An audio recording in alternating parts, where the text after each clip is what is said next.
ఎప్పుడు కూడా మనము ప్రియులారా నోరు తెరిచినప్పుడు ఎలా ప్రియులారా తెరవాలి? నోరు అంటే జ్ఞానముతో తెరవాలి.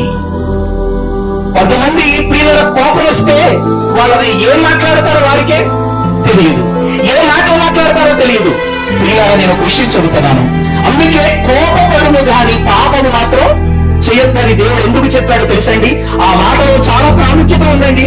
చాలా మంది జీవితంలో కోపపడతారు, కోపంలో ప్రియులారా ఏమో అనేసేసేవారి తర్వాత బాధపడతారు.